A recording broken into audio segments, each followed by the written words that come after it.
Boa noite a todos. Hoje, 18 de outubro de 2016, nós estamos reunidos para estudarmos a obra Obreiros da Vida Eterna. Para quem está acompanhando em casa esse estudo, é sempre bom lembrar que não é uma palestra, é um estudo. Palestra também é um estudo, mas aqui nós realizamos leitura da obra. Então, quem estiver ouvindo e acompanhando em casa, eu aconselho que pegue o livro e que acompanhe a leitura e aí escuta os comentários, entendeu? Todos os comentários, porque senão fica muito difícil, fica até um pouco monótono, porque nós temos que ler o livro, é um estudo da obra, não uma interpretação da obra, é um estudo realmente que a gente vai ponto a ponto e sempre que necessário paramos para comentar, tá bom?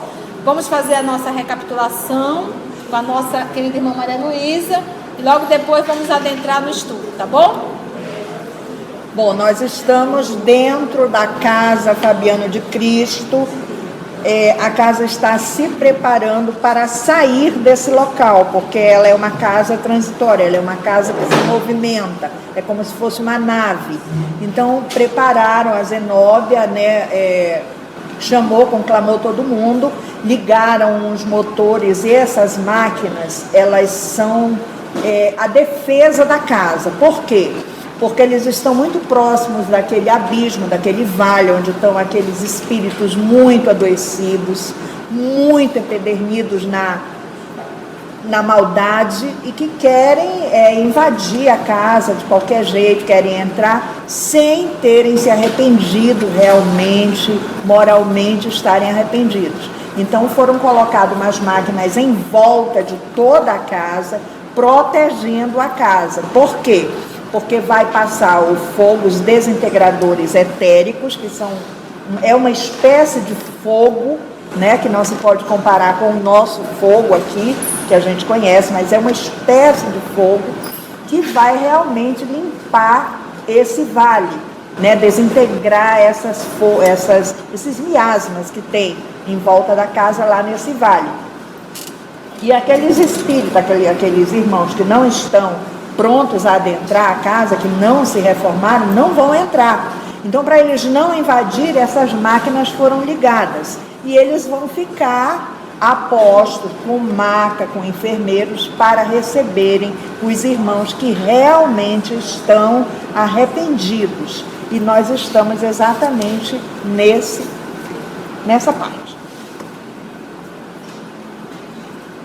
Vamos lá? Mas, para se acolherem ao asilo de Fabiano, vocês entenderam o que Maria Luísa explicou, né? Uma nave, vai passar esse fogo que chama o quê? Desintegradores etéricos. O que é? Fogo? Desintegrador é o fogo purificador. É o fogo purificador, que fica mais simples. Justamente para fazer com que esse povo se movimente. Então, todos vão procurar justamente a casa do Fabiano. Todos querem ser acolhidos, mas nem todos estão aptos a fazer a sua mudança interior. Então, todos vão desesperados tentar invadir essa nave, vamos chamar assim. Mas eles estão capacitados para enxergar em cada irmão se verdadeiramente eles estão aptos a entrar na casa Fabiano, nessa instituição, entendeu? Se eles ainda carregarem pontos escuros, os trabalhadores estão aptos a enxergar, eles não poderão acolhê-los, por mais que eles estejam implorando em nome de Deus. Deve ser uma situação muito dolorosa de se ver. E essa turma que está chegando próximo agora da casa, eles estão vindo de braços dados e vêm cantando, inclusive, hinos de louvor.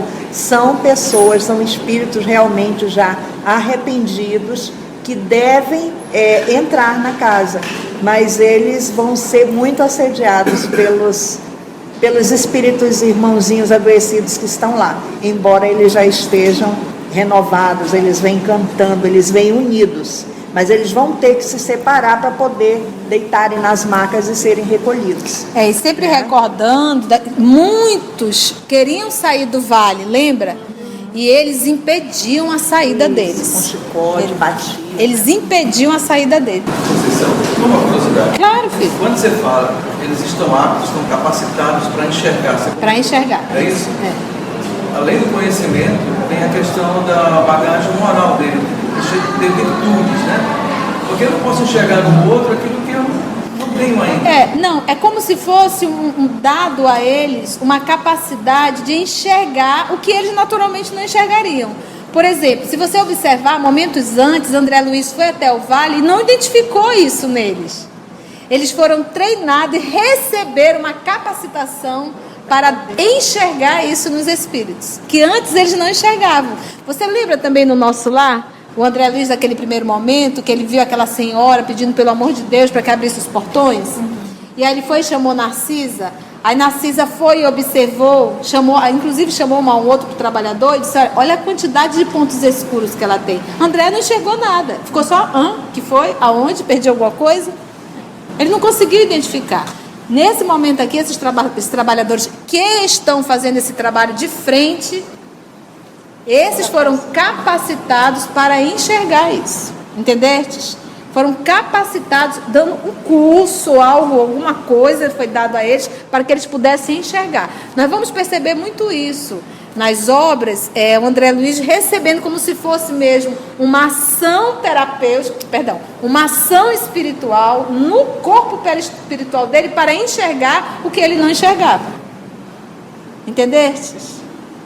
Como eles fazem conosco, nós quando estamos encarnados, quando nós precisamos ver um quadro específico ou uma aparição, nós não temos uma predisposição orgânica, mas eles, através da magnetização, eles conseguem modificar alguma coisa no corpo perispiritual que em nenhum momento eu consigo ver um quadro ou um ser desencarnado. Que aí nós vamos chamar isso de aparição. E isso não caracteriza que a criatura seja médium. Foi permitido pela misericórdia divina aquela criatura ver aquele quadro, entendeu? Então eles foram capacitados para isso. Não tem absolutamente nada a ver com a moral. Obviamente que são trabalhadores, já têm um desejo de fazer o bem, querem acertar, já se predispõem ao trabalho. Então isso já são bastante pontos, vamos dizer assim, para a sua evolução, entendemos? Não sei se te respondi. Podemos ir? Vamos lá? Mas, para se acolher ao asilo de Fabiano, necessitavam pousar rente a nós, que lhes abríamos passagem prazerosamente. Entretanto, para alcançarem o átrio, o pátio da instituição, eram compelidas à quebra da corrente de energias magnéticas recíprocas, mantendo-se de mãos separadas, e os recém-chegados, em sua maioria, desvencilhando-se involuntariamente uns dos outros, tombavam enfraquecidos após prolongado esforço, logo aos primeiros passos na região interna da casa transitória. É igual aquela criatura que faz aquela corrida longa, quando ela já vê ali a chegada, que ela vai, quando ela chega, ela desaba ali dentro. Mais ou menos isso. Tamanho cansaço.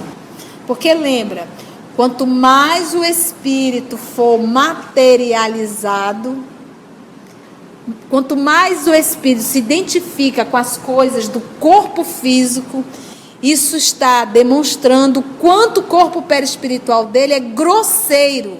O que eu quero dizer que é grosseiro? Tem tudo que o corpo físico tem. Ele vai sentir fome, ele vai sentir sede, ele vai ter vontade de fazer o número 1, ele vai ter vontade de fazer o número 2, ele vai sentir frio, ele vai sentir calor, ele vai sentir necessidades fisiológicas completas, vontade de fazer sexo. Tem tudo que o corpo tem, apesar de ser um corpo perispiritual. Então, quanto mais o espírito vai se evoluindo, menos ele se identifica com o corpo físico e menos denso é o seu corpo perispiritual. Ao sair do corpo, ele não tem esses reflexos do corpo físico. Então, você acreditar, não, ele está sentindo frio porque é reflexo do corpo físico. Não. Ele está sentindo frio, fome, vontade de fazer o número 1, vontade de fazer o número 2, porque ele ainda se identifica muito com o corpo físico. E o corpo perispiritual dele ainda é o quê? Grosseiro. Seria mais das sensações ao invés das emoções. Mais das sensações. O que me proporciona prazer? O que eu sinto sensação. Prazer de comer, né? O prazer de agredir, o prazer de fazer sexo, o prazer, tudo de ordem física, tudo que é de emoção, a pessoa não consegue sentir. Ainda não tem, parece que falta sentido para perceber as coisas, as emoções de ordem espiritual. É um animal. Vamos lá. Interna da casa transitória. Semelhavam-se assim as aves esgotadas em laboriosa excursão. Esses daqui são os que já tinham realmente se arrependido. É esse grupo que eles estão acolhendo, que chegaram cantando de mãos dadas. E eles conseguiram ultrapassar essa barreira magnética. Pensa assim, o hospital, vamos chamar de hospital, e uma barreira magnética. Não existia um muro, uma barreira magnética. Então, alguns se aproximavam e levavam choque. Outros não, já devido à sua vibração, conseguiam entrar nessa barreira. Porque já haviam mudado. Semelhava-se, então, assim as aves esgotadas em laboriosa excursão, depois de atingir o objetivo que as fizera afrontar distâncias e tormentas. Na qualidade de aprendiz incipiente, angustiava-me a observação. Tudo, no entanto, fora previsto pelas autoridades administrativas que não era a primeira vez que isso estava acontecendo. Isso era algo comum. Então, esse grupo que hoje está adentrando, já foi aquele número que ficou zombando do lado de fora. Entendestes? Enfermeiros e macas, em grande número, estacionavam não longe de nós, promovendo socorros imediatos. Pequenos e admiráveis cordões de entidades, transformadas interiormente pelos dolorosos banhos de pranto santificador, de choro mesmo. Olha como ele chama banho de choro, né? Que é o pranto, né? Porque ele limpa a alma. Eu acho assim, sabe aquele momento em que é aquele momento que você se desnuda, que você tem a certeza que não é absolutamente nada, a não ser um menino ou uma menina tola, e que fez muita besteira. Aí você vomita, aquele vômito mesmo de arrependimento, de desespero, de raiva de si mesmo, de certa forma assim, poxa, por que eu fiz tudo isso? Por que eu perdi tempo? E aí é aquela criança no colo do pai que chora e faz. E nesse momento você vomitou, está apto a começar de novo. Mas enquanto o narizinho estiver empinado, e tudo isso o papai faz para que cada um de nós possamos crescer. Tudo que nós fazemos são coisas de crianças tolas. Se nós pegarmos aqui cada um de nós e dissermos assim, conta o teu sofrimento, porque todo mundo aqui acha que sofre. E se nós formos ouvir, 99,99% são criações nossas. As dificuldades fazem parte da vida, mas sou eu que dou o tom às dificuldades. Sou eu que digo a ela como eu quero passar, arrancando os cabelos, me trancando no fundo de uma cama, ou dizendo assim, vamos lá, eu quero aprender com tudo isso. outras dificuldades, outros problemas, que é um dos nossos maiores erros. Querer que o outro seja a nossa semelhança. Querer que o outro seja a minha semelhança. Igual a mim. Que pense igual a mim, que faça igual a mim, que diga igual a mim, que reflita igual a mim. E quem disse que a minha forma está certa? E quando nós temos isso, gente, nós sofremos muito. Muito. Muito. Porque nós brigamos com o mundo inteiro. É muito mais simples e maduro eu aprender a conviver com as diferenças. Isso não quer dizer que eu aceito. Isso quer dizer que eu aprendi a viver com aquilo que é diferente do que eu penso, do que eu faço, do que eu quero. Com esses dois pensamentos, nós já conseguimos resolver tudo da nossa vida. Primeiro, eu digo o tom que eu vou passar, porque as situações vão acontecer. Eu vou envelhecer, se eu ainda estiver encarnada. As pessoas vão trazer dificuldades, isso faz parte. Eu vou adoecer, porque também faz parte do corpo físico. Vou passar por situações. Agora, como eu vou viver? Aí entra a frase do nosso querido Emmanuel no livro Pensamento e Vida. Aí isso vai depender da minha vontade. É a minha vontade que diz como eu devo ser em cada momento. Mas é uma vontade firme. Porque de repente a minha vontade é realmente sofrer bastante. Por quê? Porque eu não me perdoei. Eu não me amo como espírito. E eu sinto prazer em sofrer. De forma inconsciente. Isso me dá alegria. Mostrar para uma sociedade o quanto eu sofro. Então, é questão de escolha. Então, aqui esse choro é aquele momento do que a pessoa reconhece o quanto perdeu de tempo. Meus irmãos, tem um ótimo local para a gente ver se nós mudamos, dentro de casa. Ali você vê, na convivência, o nível que você está. Se você conseguiu se superar, ou se nós estamos ainda há 30, 40, 50, 60 anos fazendo a mesma coisa. Manipulando as pessoas, de qualquer forma, porque às vezes a gente usa a doença para manipular, às vezes a gente usa a autoridade para manipular, às vezes a gente utiliza a cara boazinha para manipular. Às vezes a gente ajuda para manipular. Então é ali dentro de casa que é o nosso cadinho para nós vermos verdadeiramente se... E enquanto nós não fizermos talvez esse choro, sabe aquele movimento interior para você arrancar a máscara e ver verdadeiramente como tu estás, como nós estamos, nos assustar e dizer, não, eu quero refazer esse rosto. Estou cansada. Esse rosto não me dá mais prazer. Enquanto eu sentir prazer com as minhas atitudes erradas, não tem mudança. Eu ainda gosto de ser autoritária. Eu ainda gosto de mandar e ser obedecida. Eu ainda gosto de ser a pobrezinha, o coitado.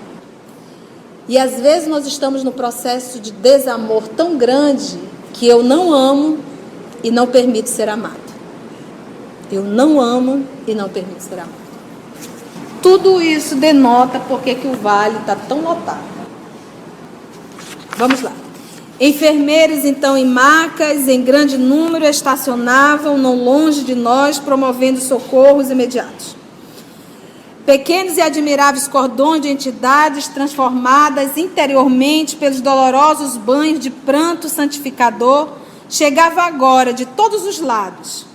E as hordas, ferozes e irônicas, o bando, rodeadas de trevas, multiplicavam-se também em turbas compactas, ferindo-nos a audição.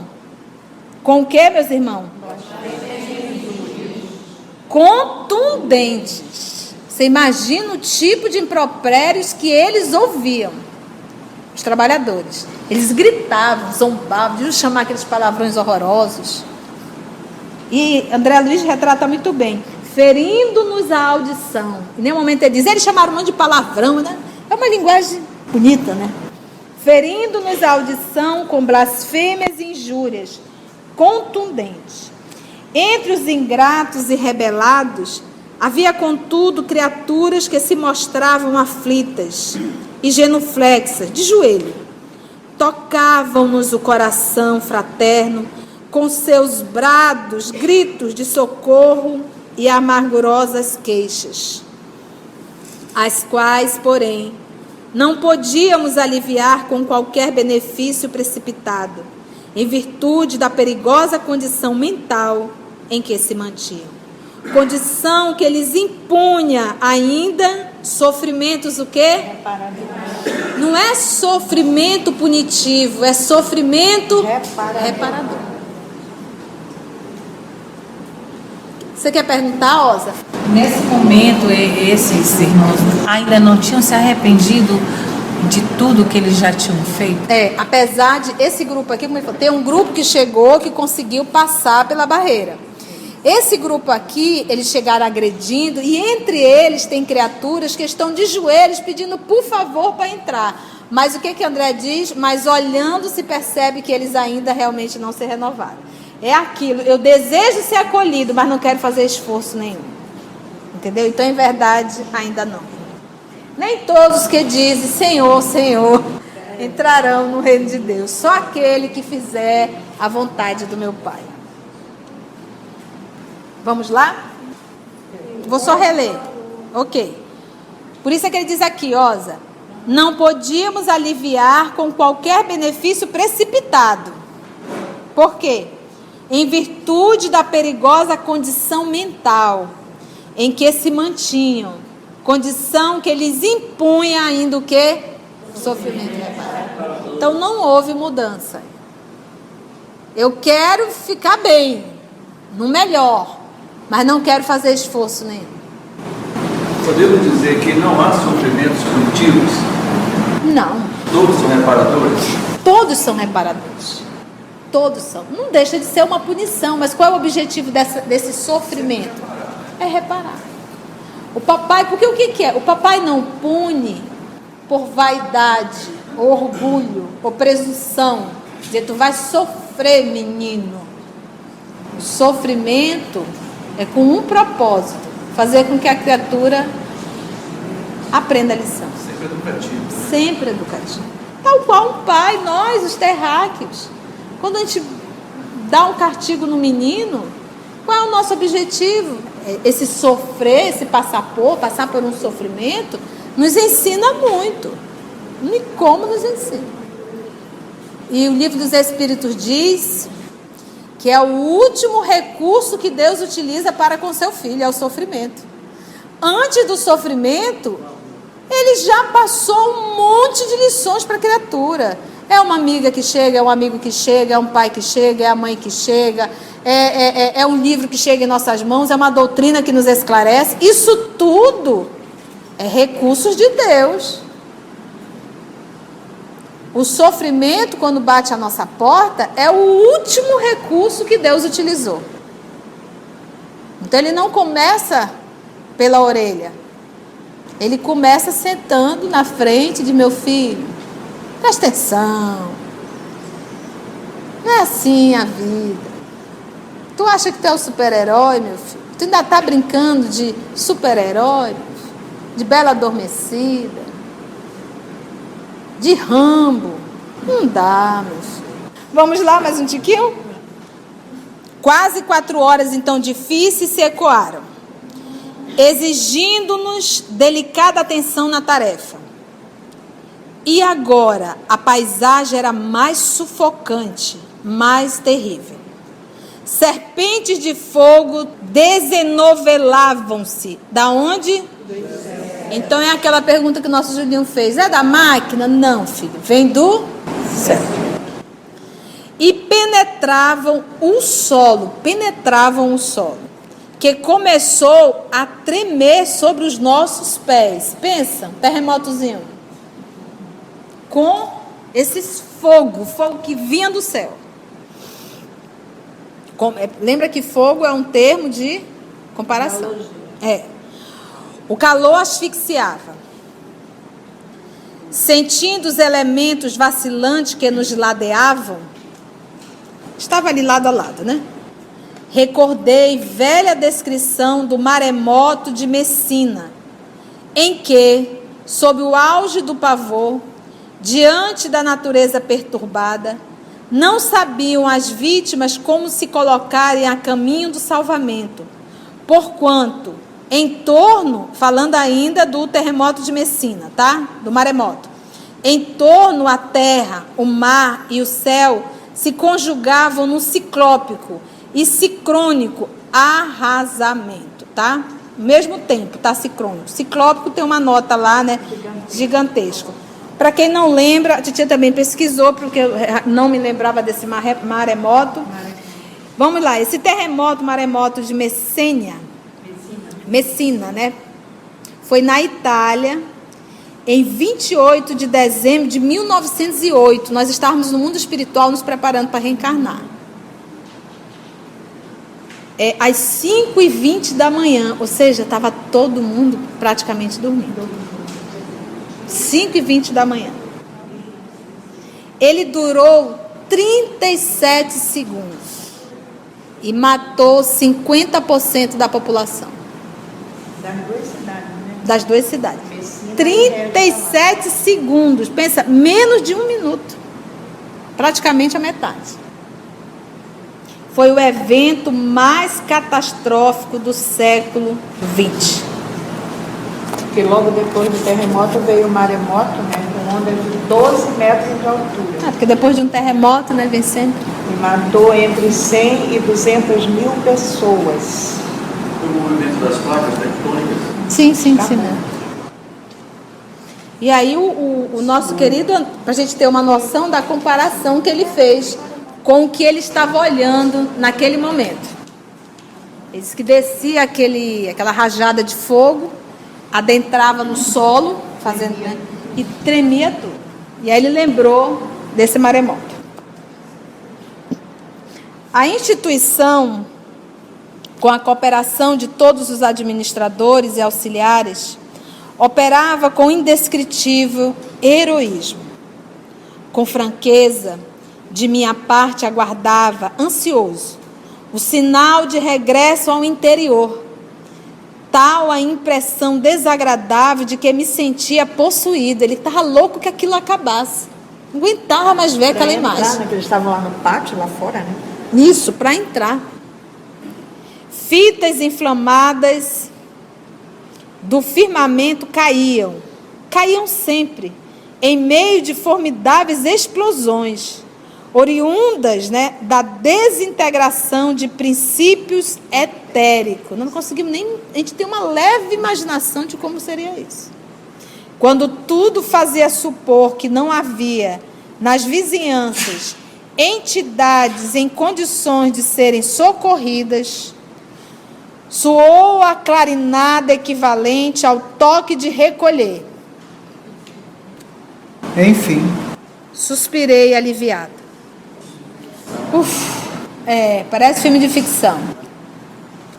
Que não é a nossa. Lembra que o que nós chamamos de eletricidade já é uma manipulação do próprio fio do cósmico, que é matéria. Então a matéria que eles movimentam lá difere da matéria que nós movimentamos aqui. Então ele utiliza sempre um termo comparativo. É fluido cósmico? Mas é a densidade. Exatamente, engenheiro. Outra densidade. Consoante instrução recebida, então, abandonamos os aparelhos eletromagnéticos da defensiva em funcionamento indiscriminado e afastamos-nos apressadamente. Então, o que eles fizeram? Depois das instruções recebidas, que eles ouviram o quê? O toque, como eu disse, como se fosse um toque de recolher.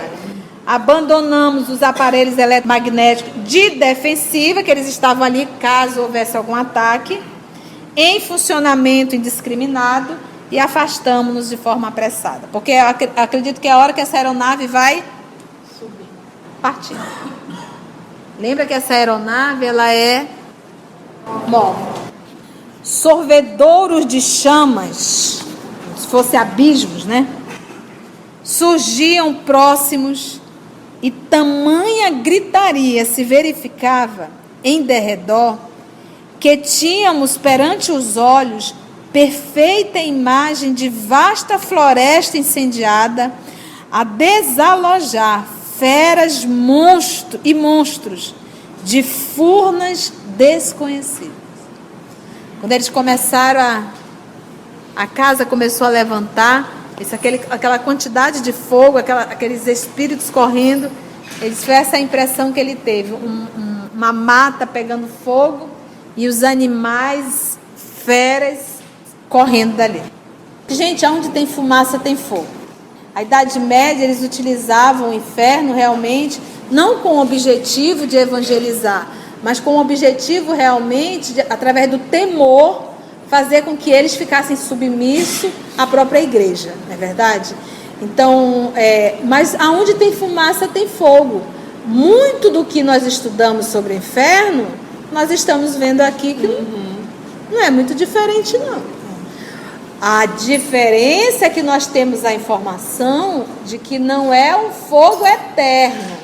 A criatura não vai ficar ali eternamente a bom queimar, vamos dizer assim. Porque em nenhum momento o nosso querido André Luiz retrata e víamos eles sendo queimados como tocha viva. Eles correm, apavorados, está quente, ele sente calor, isso é uma impressão de calor realmente. Poderiam até torturá-lo, fazendo com que imaginasse que, entendesse? Mas não era esse o objetivo. Esse fogo não é o nosso fogo aqui, entendeu? O objetivo desse fogo era queimar o quê? Os miasmas. Os miasmas do quê? Do pensamento. Nós estudamos na obra Missionário da Luz, é uma higienização. Nós estudamos na obra Missionários da Luz que os raios solares destroem formas, pensamentos. Vocês lembram disso? Por isso que em países, naquele período de inverno muito longo, o índice de suicídio e de depressão aumenta muito. Não é verdade? Então, ou seja, são esses raios, destroem. Não me pergunta como é feito isso, mas nós sabemos que o pensamento é uma matéria. Porque o que acontece? A Gênesis explica muito bem. Se eu aqui desejo e penso e realizo um assassinato, o assassinato aconteceu. Aconteceu. A Gênesis dá uma aula, nós estudamos isso detalhadamente. Aconteceu por quê? Porque eu plasmei, essa vibração se fixou no ambiente. Então, isso já aconteceu. Eu já estou contribuindo para a vibração desse planeta, desse local onde eu estou. Eu emiti essa vibração. Eu senti todas as emoções de um assassino. Então, aconteceu. E isso ficou fixado no ambiente. Por isso, nós vamos estudar lá no nosso lar a psicosfera da Europa na Segunda Guerra Mundial, em que não havia condições de receber no mundo espiritual mas nenhum desencarnado na colônia, justamente por causa do psiquismo, da vibração de cada um. Quando os espíritos dizem que o planeta Terra é denso, a camada é grosseira, eles sentem um choque ao entrar, isso é resultado do quê? Nós sabemos disso? Por que a gente continua cultivando o mal? Enquanto eu sentir prazer com as minhas atitudes e eu achar inclusive que eu estou correta, não tem mudança. Muito bom estudar, né? É só chicotada, né? Mas é bom, eu gosto, né? Ele sai daqui todo machucadinho, mas não, tá feliz. Tomou uma surra, né? Vamos Mount Kill? Vamos lá. Atravessamos o pórtico do asilo, seguidos de todos os companheiros que ainda se conservavam no exterior. Escutávamos agora o ruído leve dos motores. Lá fora, espessos bandos de entidades perversas tentavam ainda romper os obstáculos, invadindo-nos o abrigo prestes a partir. Aflitiva inquietude empolgava. Imagina a agonia. O que seria de nós se a multidão assaltasse o reduto? Por outro lado, a queda contínua de faíscas chamejantes, a meu ver, punha em perigo a organização. Por que não desferir voo imediatamente? Quando ele vê aquele fogo caindo, E a casa ainda está lá parada. ele né? disse: Por que que não pronto. vamos logo, né? Pô, eles estão colocando a gente em perigo. Você imagina uma criatura trabalhando sem fé nenhuma? Sem a certeza do amparo? Eu sempre me recordo daquele caso que nós atendemos ali na recepção, que a tia da menina incorporou. E haja falar isso, falar aquilo. Quando o Nelson começou a orar, o Espírito falou através da tia: e quem é? Ela falou: quem é esse bando de gente branca? Eu digo: louvado seja Deus. É os amigos espirituais. Eu achei que estávamos só. Então você imagina se essa criatura que está nesse trabalho não tiver a certeza da assistência, ela se desespera. Não vê aquele monte são monstruosos, deformados. Vindo à tua direção, tu diz: gente, corre que eles vão invadir. Não é verdade? E ele ali estava, mas ele sempre disse, André Luiz, que ele ficava calmo, porque ele olhava para a Zenóbia. Ela estava tranquila. Tranquilo. Ele olhava para a Zenóbia, Zenóbia tranquila. Olhava para o Padre Hipólito, tranquilo. Ele disse: bem, então deixa eu fingir que eu estou calmo. Está todo mundo tranquilo, esse povo deve estar acostumado com isso. Era a primeira vez que André estava participando, mas então a gente percebe a dificuldade que o filme de terror é pouco, né, mana? Verdade. Por isso que ele diz: por que a gente não levanta voo logo, né? Ainda fica parado aqui, né? A casa ainda estava lá parada. Perigosa organização. Por que não desferir voo imediatamente? Era forçoso considerar, todavia, que dentro do asilo reinava absoluta ordem, não obstante o ritmo apressado do trabalho. Acomodações simples, mas confortadoras, recebiam sofredores extenuados. Pensa no povo cansado, né? E serena como sempre, como se estivesse habituada às perturbações externas, a irmã Zenóbia controlava a situação, ultimando providência. Mó calma, tranquilidade. Todas as portas de acesso fácil ao interior foram hermeticamente cerradas. Que é outro, nós acreditamos que trabalhar rápido é trabalhar apressado. E nós achamos que trabalhar bem é fazer bastante barulho. E é mostrar que você está preocupado. Não, isso é desequilíbrio mesmo. Você consegue resolver tudo com pressa, vamos dizer assim, mas sem estar apressado demais. Fazendo no tempo. Resolvendo com a serenidade. Com a serenidade necessária. Mas não apressado. Não apressado. Não apressado. Porque isso atrapalha. Isso desequilibra a quem faz e a quem está em todo. Logo após, a orientadora chamou-nos à vasta sala consagrada à oração e esclareceu que a casa transitória, para movimentar-se com êxito, não necessitava apenas de forças elétricas, baseadas em simples fenômenos da matéria diferenciada, mas também de nossas emissões magnético, o quê? Que atuariam como reforço no impulso inicial de subida. Olha que interessante, vocês entenderam isso aqui? Não era só a parte elétrica, né? Entendestes? Parte magnética mental, né? Por isso que ela chamou-nos em particular. Para a sala de oração. E sala de oração, achei tão bonito isso aqui.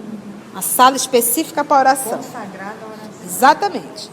E esclareceu que a casa transitória, para movimentar-se com êxito, não necessitava apenas de forças. Vale ressaltar que essas forças elétricas, baseadas em simples fenômenos da matéria, o quê? Diferenciada. Não é a mesma que a nossa. Também necessitava de nossas emissões magnético-mentais, que atuariam como reforço no impulso inicial de subida. Porque o que acontece? Eu tenho que colocar nesse pensamento a vontade. Porque nossa aula, domingo na Gênesis, vocês estão perdendo. O negócio está quente, né, meninas? Então, através da vontade é que você manipula o fluido. Entendeu? Você intensifica isso. Por isso que a Emmanuel nos fala da vontade. A vontade é que realiza. Zenóbia, fora breve, dadas as circunstâncias do momento, mantínhamos-nos todos em ansiosa expectativa, concentrados nas câmaras da prece. Eu acho que seria até fácil eles concentrarem a energia, porque todos queriam sair dali. Não é verdade? Concentra, vai, porque a vontade de sair daqui é enorme, né, Marisa? Mantínhamos-nos todos em ansiosa expectativa, concentrados na câmara da prece, com exceção dos companheiros que se achavam em serviço de assistência imediata aos recolhidos das últimas horas, e de quantos se conservavam de sentinela junto à maquinaria em funcionamento. Funda emoção transparecida em todos os rostos. Lá fora, rugiam elementos em atrito. A diretora, após convidar-nos a transfundir vibrações mentais, num só ato de reconhecimento ao Senhor, tomou entre as mãos lindo volume. Reconheci-o imediatamente. Era a Bíblia, nossa conhecida de tantos anos. Abrindo-a, atenciosa, a orientadora começou a ler o Salmo 104, em voz alta, pausada e solene. E vale ressaltar que Salmo era Cantado. música. Davi era um compositor.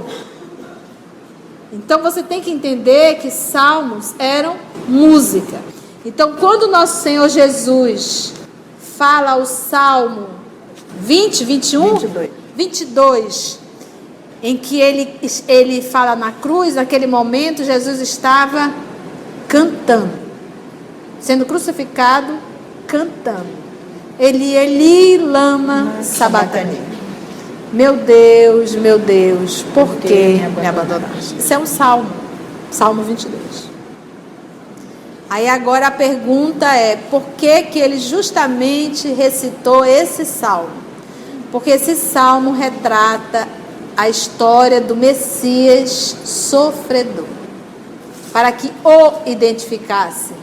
Eu sou o Messias, mas não o Messias guerreiro, o Messias sofredor. Vamos ouvir o Salmo? Zenóbia. Bendize, ó minha alma, ao Senhor.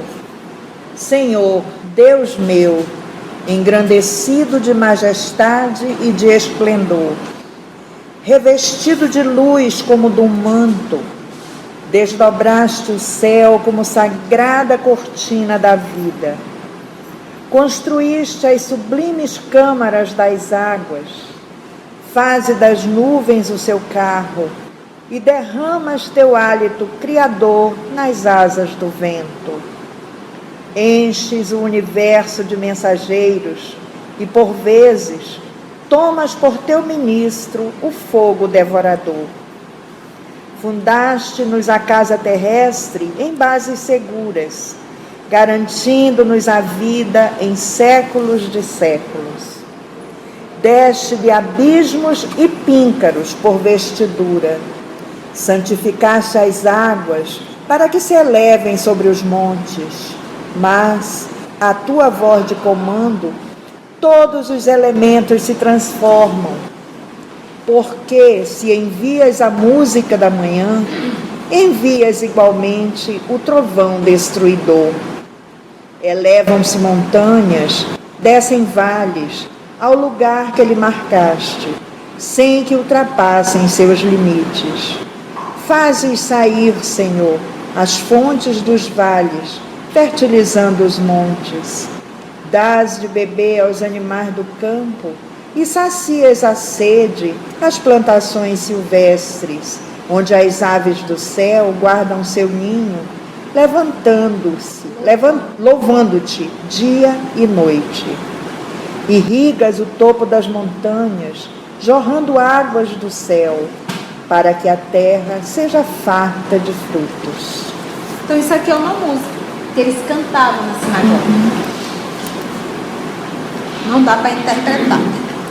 Tem uma lição, um ensino aí no contexto todo. Mas é linda, essa é uma música belíssima. Paramos aí. Comentários? Então vamos orar. Agradecer a Jesus. Ao anoitecer, em Cafarnaum, a casa de Pedro tão simples, casinha comum, se enchia de paz, repleta de luz, ouvindo as palavras eternas do Mestre Jesus. Vou me imaginar sentado ali entre João, Pedro, Tiago, André e Levi, na beira do lago de Genezaré, lançando na alma para sempre semente de fé. E eu tão criança ainda naquele lugar, quem sabe Jesus me levasse para passear no quintal da casa de Pedro, à luz do luar, sentindo a brisa da noite, o perfume do mar, dissesse pra mim: já é hora de você voltar. A gente se encontra de novo no seu evangelho no lar. A gente se encontra de novo no seu evangelho no lar. Senhor da vida, onde houver duas ou mais pessoas reunidas em Teu nome, o Senhor nos deu a certeza que estaria presente. E esteve hoje, Senhor, como ainda está, irradiando sobre cada um de nós, nos convidando mais uma vez à renovação, a perseverança no bem, reanimar da própria vontade em Te seguir, em verdade seguindo a verdade, o caminho e a vida que nos leva à vida autêntica, que nos leva a Deus, que nos leva à felicidade verdadeira. Muito obrigado, amor querido, por estarmos aqui, pelo estudo, pela reflexão, pela orientação. E sempre iremos te rogar, Senhor, que conhece o nosso mundo interior, que nos ajude a não enxergar o defeito alheio, mas identificar o mal que existe ainda em nós. Quando nos percebermos criticando o nosso semelhante, na hora, Senhor, lembrar que não temos esse direito. Ensina-nos, Senhor, a simplificar a vida, porque é um ato de espiritualidade quando conseguimos simplificar. Muito obrigada, divino amigo. Muito obrigada, amigos espirituais, pelo amparo e pela assistência.